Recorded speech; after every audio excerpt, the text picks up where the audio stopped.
حضور صلی اللہ تعالی علیہ وسلم جب مدینہ منورہ تشریف لے آئے تو پھر قبائل سے معاہدے ہوئے اور معاشرے کی ایک شکل بننے لگی۔ جب معاشرے کی شکل بنتی ہے تو معاشرے کی تشکیل میں اس کے کچھ معاشرتی اخلاقی حدود قیود،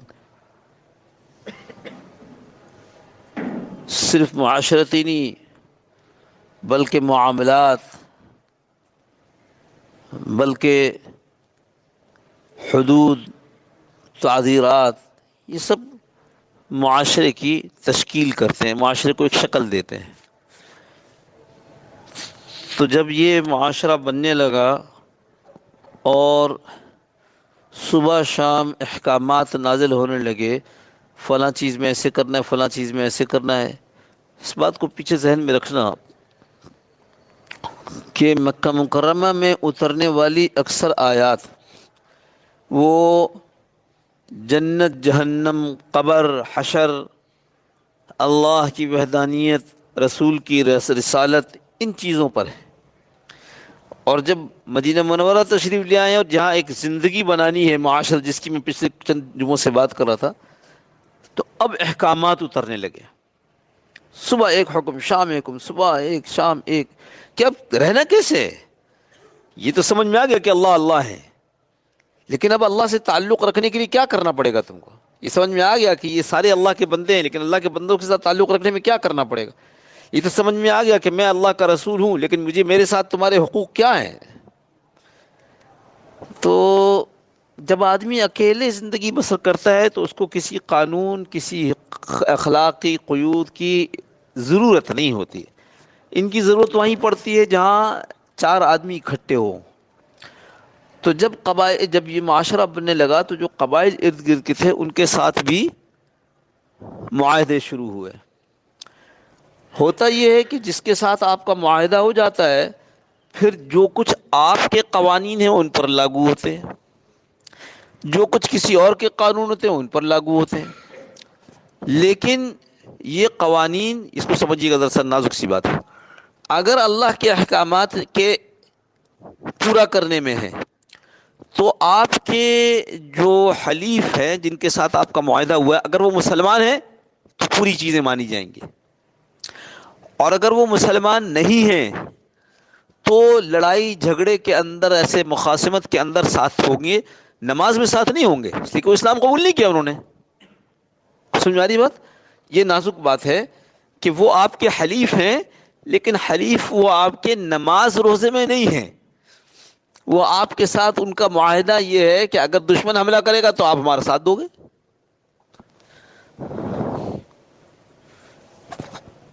تو جب یہ آیت اتری، یا ایھا الذین آمنوا اتقوا اللہ وذروا بقیہ من الربا ان کنتم مؤمنین، تو مسلمانوں کا ایک حلیف قبیلہ تھا بنو مغیرہ، اکثر لوگ اس کے مسلمان ہو گئے تھے، گویا وہ مسلمان قبیلہ کہلانے لگا۔ ایک قبیلہ تھا بنو ثقیف، وہ مسلمانوں کا حلیف نہیں تھا اور نہ ہی مسلمان تھا۔ مسلمان ہوتا تو ایسے حلیف کی ضرورت نہیں پڑتی، لیکن بہرحال یعنی نہ تو مسلمان تھا، نہ اس نے آگے کوئی مسلمانوں کے ساتھ معاہدہ کیا تھا۔ جب یہ آیت آ گئی تو بنو ثقیف والوں کے اکثر پیسے بنو قریشہ، بنو مغیرہ پر تھے۔ تو اب آیت آ گئی ہے، جتنا سود ہے اگر تم نے دینا ہے تو تم اب نہیں دو گے، سود بالکل لین دین منع ہو گیا۔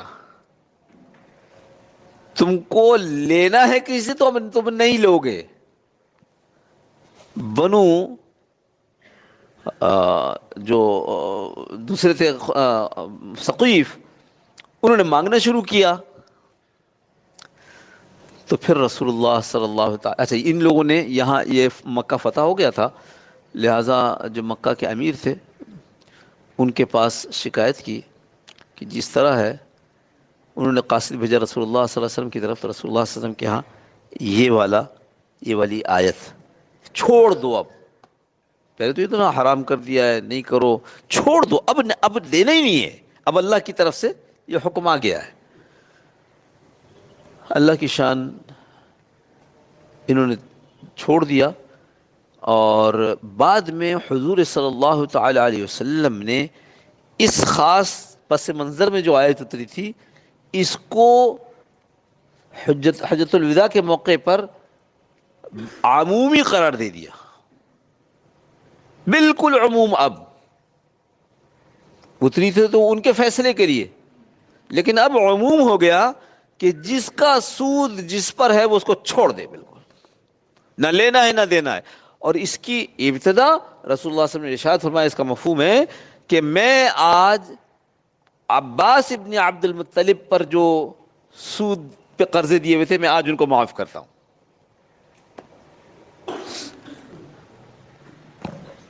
اس لیے کہ فَإِن لَّمْ تَفْعَلُوا فَأْذَنُوا بِحَرْبٍ مِّنَ اللَّهِ وَرَسُولِهِ، اللہ اور اس کے رسول سے کون جنگ کرے گا؟ تو اس میں علماء نے دو باتیں لکھی ہیں۔ ایک تو لکھا ہے کہ دیکھو، پہلے تو کہا گیا یا ایھا الذین آمنوا اتقوا اللہ، پہلے تو اس بات سے اللہ سے ڈرو، ایمان کا واسطہ دے رہے آدمی کو۔ آدمی کہ جس اللہ نے تم کو پیدا کیا ہے، تم کو روزی دیتا ہے، جس نے تم کو زندہ رکھا ہے، تم کو کپڑے، جو تم کو تمہاری ضروریات، ساری ضرورت کو پورا کرتا ہے، اس کا خوف کھاؤ۔ یا ایھا الذین آمنوا اتقوا اللہ، پھر یہ کام کیا کہ کیا کرو، یہ کرو کہ چھوڑ دو۔ اچھا، جو نہیں چھوڑے گا، اب دوسری بات، جو نہیں چھوڑے گا اس کی اللہ اور اس سے رسول سے جنگ۔ اللہ سے جنگ، معیشت تنگ کر دیا، دن بدن مسائل آ رہے ہیں، خوف آ جائے گا دشمن کا، دشمنوں کے اندر تمہارا رعب ختم ہو جائے گا، پیسے کے لیے تم مخلوق کے سامنے جھک رہے ہوگے، اور رسول سے جنگ۔ اگر تو یہ کوئی جتھا ہے، گروہ ہے جو کہتے ہیں ہم نہیں چھوڑیں گے، تو آپ اس سے جنگ کریں۔ اور کہتے ہیں کہ نہیں، ہم مسلمان تو ہیں لیکن ہم اس کو حلال سمجھتے ہیں، اس کو حرام نہیں سمجھتے۔ جیسے آج کل کے بعض، اللہ معاف فرمائے، ہم اس کو حلال سمجھتے، ہم اس کو حرام نہیں سمجھتے۔ کہا یہ باغی بھی ہے اور یہ مرتد ہو گیا ہے، یہ مرتد ہو گیا ہے۔ اب اس کا فَإِن لَّمْ تَفْعَلُوا فَأْذَنُوا بِحَرْبٍ مِّنَ اللَّهِ وَرَسُولِهِ وَإِن تُبْتُمْ فَلَكُمْ رُءُوسُ أَمْوَالِكُمْ، اگر تو توبہ کر لے تب تو یہ مال اس کا ہے۔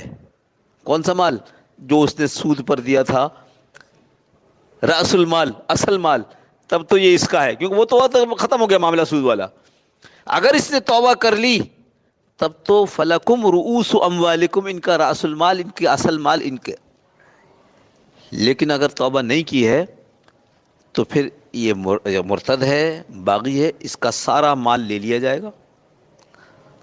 اسلام کے بعد اس نے جو مال کمایا تھا وہ مال اس کے ورثاء کو چلا جائے گا، اس کی زندگی میں ورثاء کو چلا گیا۔ اور جو مال اس نے اسلام سے پہلے کمایا تھا وہ بیت المال کو چلا گیا۔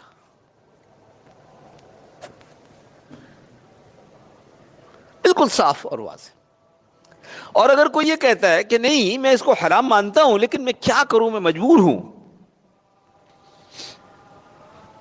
تو اس کو قید کر دیں گے اور اس کا مال بیت المال کے اندر امانتاً رکھ دیا جائے گا۔ جب توبہ کرے گا اس کا مال اس کو واپس کر دیا جائے گا۔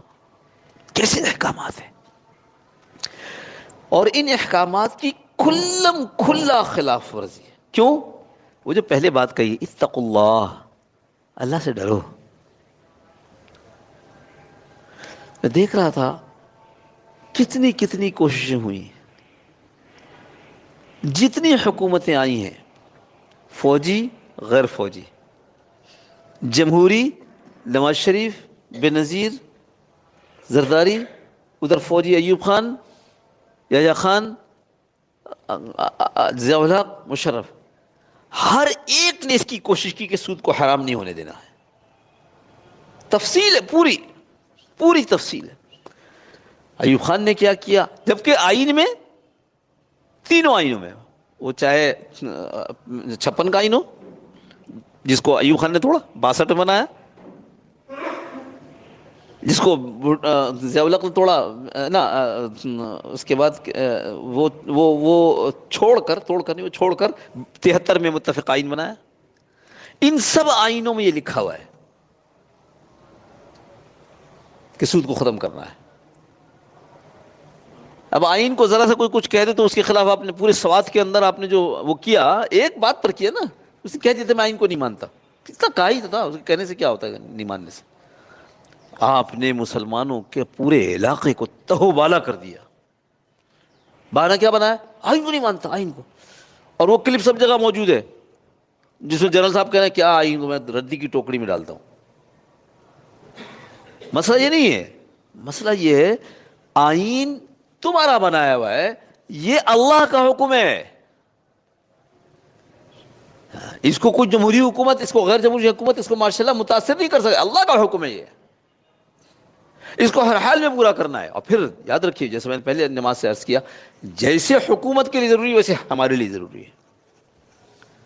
ابھی کل نہیں پرسوں صاحب آئے اور انہوں نے جی وہ لینا ہے، کیا کہتے ہیں، گاڑی لینے کے لیے. میں نے اچھا تو کیا کہہ رہے ہیں کہ جی وہ گاڑی اس طرح سے ملے گی، اس طرح سے. میں نے کہا بھائی سود اور کیا ہے، نام بدلنے سے سود بدل جائے گا. اگر تم زہر کے اوپر شہد کا لیبل لگا لو گے تو تم کو اس سے زندگی مل جائے گی، مر جاؤ گے. لیبل لگانے سے کچھ نہیں ہوتا. تو دونوں باتیں ہیں. اچھا میرا مخاطب حکومت اس لیے نہیں ہے کہ یہاں حکومت کون بیٹھی ہے، نہ وزیر اعظم، نہ وزیر اعلیٰ، نہ سرکاری لوگ یہاں نماز پڑھتے ہیں. وہ شاید ہوتے ہوں گے کوئی وہ ایجنسی والے دیکھنے کے لیے کہ مولوی صاحب کوئی ہمارے خلاف تو بات نہیں کر رہے ہیں، ان کے علاوہ تو کوئی نہیں ہے. ہمارا جو یعنی میری جو ذمہ داری اگر یہاں اللہ نے لگا دی تو یہ کہ میں سامنے والوں کو یہ سمجھاؤں تو صحیح کہ بھائی تمہاری کیا ذمہ داری بنتی ہے. ہم میں سے ہر آدمی کو اپنے آمدنی کے سارے ذرائع اس کو لکھنا چاہیے کہ شیئر کا کاروبار تو ٹھیک ہے، ہاں بالکل ٹھیک ہے، لیکن شیئر کا کاروبار سے کیا مراد ہے؟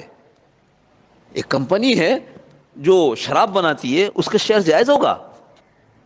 آپ نے تو یہی سمجھا شیئر کا کاروبار تو جائز ہے. چلو آپ نے کہا شراب تو حرام ہے، لیکن وہ تو انشورنس کمپنی ہے، جائز ہے. پھر شیئر کا کاروبار، شیئر کا کاروبار کا مطلب یہ کہ آپ نے شیئر خرید لیا اور جب اس کے ڈویڈنڈ کا منافع کا اعلان ہوا تو آپ نے اس منافع کو حاصل کر لیا. یہ خریدو بیچ لو، خرید لو بیچ دو، صبح شام خرید لو بیچ دو، یہ کون سا کاروبار ہے؟ تو سٹا ہے. سٹا کیا ہوتا ہے؟ دو بھائی بیٹھے ہوئے، اب دیکھ کون سی گاڑی ہے، سٹے کا شوق ہے نا، جوئے کا، دیکھ کون سی گاڑی ہے، یہ بتا آڈ ہوگی ایون ہوگی؟ آڈ پہ اتنے پیسے، ایون پہ اتنے پیسے. وہ جو اب گاڑی نکلی گلی میں اس پہ سٹا چل رہا ہے. کون سا ملک جیتے گا؟ سٹا چل رہا ہے. یہاں کیا ہو رہا ہے؟ یہ بھی اسپیکولیشن ہے، یہ بھی اندازے ہیں. بھائی 2:20 پر اگر کسی کمپنی کا شیئر اتنے کا تھا تو کہاں لکھا ہوا ہے؟ کس نے سب کا حساب کیا؟ یہ ٹیبل، یہ میز، یہ کرسی، یہ فلاں برانچ میں اتنا، فلاں برانچ میں اتنا، فلاں برانچ میں اتنا، اس کو کس نے حساب کر کے بتایا 2:20 پر اس وقت اس کمپنی کی لاگت یہ ہے، لہذا اس کمپنی کے جو حصے لینے والے ہیں ان میں ایک ایک پر یہ پڑ رہا ہے. چلو ہم نے مان لیا تم نے کیا تھا. 5 بجے یہ اس کا شیئر بدل کیسے گیا؟ ابھی تو مارکیٹ میں کوئی کاروبار ہوا ہی نہیں، صرف یہ ہوا ہے کہ حکومت گر گئی ہے. اس واسطے جو بات یعنی یہ مثال سے عرض کرنا مقصود ہے، اپنی آمدن کو کسی مفتی صاحب کے سامنے رکھو، یہ ہے میرا طریقہ آمدنی. اور یہ ہم سب سے اس کا سوال ہوگا، تم نے کیا کھایا، کیا کھلایا، تم کیسے رہے اور تم نے اپنے گھر والوں کو کیسے رکھا. اس کے لیے جو ہے نا اتقوا اللہ، اللہ سے ڈرو، اللہ کا خوف پیدا کرو اپنے اندر. اس کے لیے علماء کے ماحول ہے، مجالس ہیں، اولیاء اللہ کی پیر مشائخ کی مجالس ہیں، دعوت کا کام ہے. ان سارے کاموں کے اندر جڑیں گے تو اللہ پاک اپنا تقوی نصیب فرما دیں۔ ماحول کے بغیر کوئی چاہے کہ جڑ لے، یہ ناممکن ہے۔ ماحول کے بغیر مولوی صاحب، ماحول کے بغیر پیر صاحب، وہ بھی ڈھہ جاتے ہیں۔ یہاں ہمارے دفتر میں ایک ساتھی تھے، قادری صاحب، یہاں وہ تعویذ وغیرہ بھی کرتے تھے، اور پیر تھے وہ، بہرحال کسی بھی سلسلے کے ہوں گے پیر صاحب، دفتر میں کام کرتے تھے۔ اس کے بعد پھر سنا کہ جی وہ تو چھوڑ گئے، کینیڈا چلے گئے۔ ابھی کسی نے بتایا گزشتہ دنوں کہ اب یہ بھی صاف ہے۔ ماحول بہت بڑا محرک ہے۔ اس لیے ہمارے بڑے یہ کہا کرتے تھے کہ دیکھو جو آدمی ماحول میں ہوگا نا، اس کو دین پر چلنا نہ صرف آسان ہوگا بلکہ لذیذ ہوگا، مزیدار ہوگا۔ نماز وقت پر نہیں ہو رہی، بے چینی ہوگی، اذان ہو گئی، بے چینی ہوگی۔ اور اگر ماحول میں نہیں ہوگا نا، ٹھیک ہے پڑھ لیں گے نا بعد میں، پھر پڑھ لیں گے، پھر پڑھ لیں گے، یہاں تک کہ آخر وقت آ جائے گا، اب بھی اللہ کا کچھ خوف ہے تو جلدی جلدی فرض پڑھ لے گا، ورنہ اس سے بھی جائے گا۔ اور جو فرائض سے جائے گا، یاد رکھیے جو فرائض سے آج جا رہا ہے کل حرام پر آئے گا۔ اللہ ہم سب کی حفاظت فرما دے۔ اللہم صلی علی سیدنا مولانا محمد النبی الامی وعلی آلہ وسلم تسلیما کثیرا کثیرا۔ ربنا لا تزغ قلوبنا بعد إذ هديتنا وهب لنا من لدنك رحمة إنك أنت الوهاب وآخر حسنة وقنا عذاب النار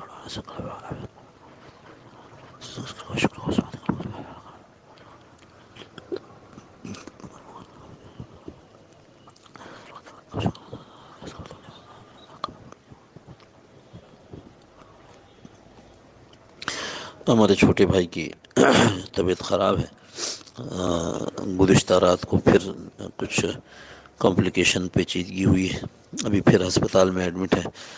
دعا فرمائیے اللہ پاک عافیت کے ساتھ ان کو بھی اور سارے بیماروں کو شفاء کامل عاجل مستمر نصیب فرما دے۔